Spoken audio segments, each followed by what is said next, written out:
जब परमेश्वर ने पृथ्वी बनाई तो ये पृथ्वी किन नियमों पे चलेगी, इन नियमों को पहले से उसने तैयार कर दिया।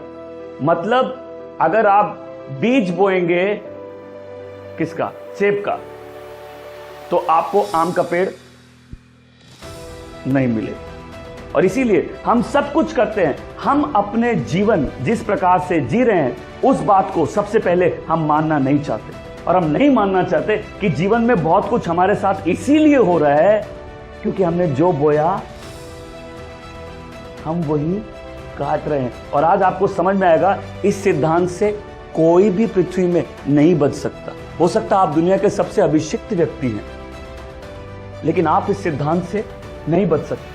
परमेश्वर ने जब पृथ्वी बनाई, आदमी औरत को बनाया। और कोई चीज फलदायक कैसे हो सकती है अगर प्रभु ने फलदायक होने की आशीष नहीं दी है? प्रभु ने आशीष दिया, बोले फूले फलो और फलदायक हो जाओ। तो ये आशीष आदमी और औरत को दे दी। इसके बाद से बनाने का काम आदमी और औरत कर रहे। इसलिए मैं बोल रहा हूं, जब हमारा जो काम है, जो होना चाहिए वो नहीं होता, तब हम दुआ करते हैं। जब जीवन साधारण रूप से नहीं चलता या कुछ रुकावटें आती है, तब हम दुआ करते हैं।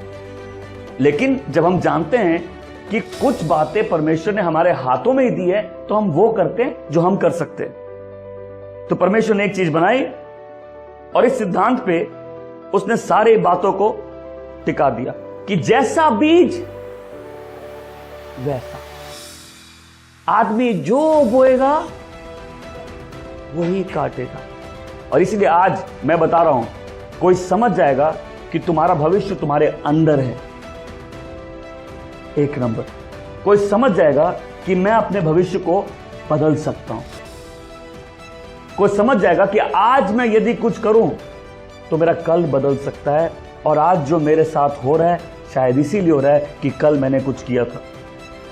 और इसलिए परमेश्वर ने इस पूरे जो पृथ्वी है, इसमें इस नियम को उसने रख दिया कि हर बीज, वो पेड़ हो, वो जानवर हो, वो इंसान हो, जीवन के हर क्षेत्र में यह सिद्धांत लागू है।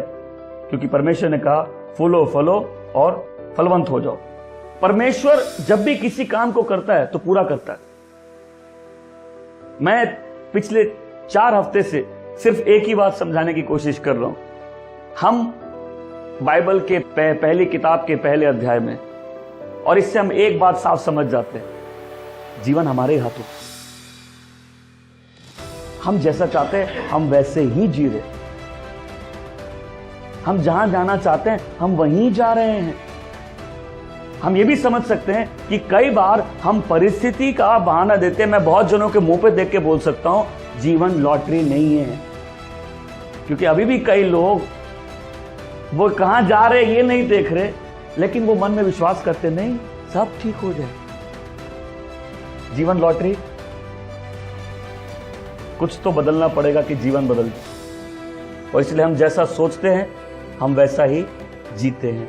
हम जैसा बोते हैं हम वैसा ही काटते हैं। आज अगर कोई गलत चीजें काट रहा है तो उसको मालूम चलना चाहिए कि तुम जो बो रहे हो वो तुम बदल दोगे तो तुम जो काट रहे हो वो भी बदल जाएगा। अगर कोई बुरा करे और उसके साथ अच्छा हो, ऐसा होता है क्या? नहीं। हम लोग दूसरों का पैसा देख के बोलते हैं उसके साथ तो सब अच्छा हो रहा है। नहीं नहीं नहीं। कोई ऐसा है कि जो तलवार से जिएगा और तलवार से नहीं मरेगा?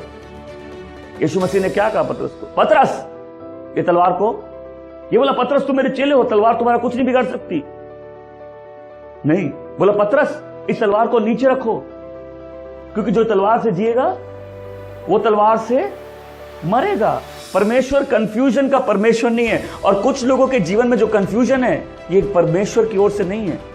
ये कंफ्यूजन इसलिए है कि हम परमेश्वर के ऑर्डर को नहीं समझते। तो जहां इंसान परमेश्वर के ऑर्डर को नहीं समझेगा, लाइफ में कंफ्यूजन ही रहेगा। इसीलिए अगर आप पृथ्वी किन नियमों पे बनी है, परमेश्वर ने इंसान को क्यों बनाया है, कैसे बनाया है, किस कारण से बनाया है, पृथ्वी के लिए क्या सिद्धांत रखे हैं, जीवन के लिए परमेश्वर क्या चाहता है, इन बातों को समझेंगे, आपका जीवन निरंतर बदलता जाएगा। और मैं आपको बता दूं, आपको सुन के धक्का लगेगा कि आप अपना भविष्य खुद बना सकते हैं। बोले ये कैसी बात बोल रहे हैं, भविष्य तो परमेश्वर बनाएगा। परमेश्वर ने भविष्य निर्धारित किया लेकिन उस भविष्य तक पहुंचने के लिए आपको सही कदम उठाने पड़ेंगे।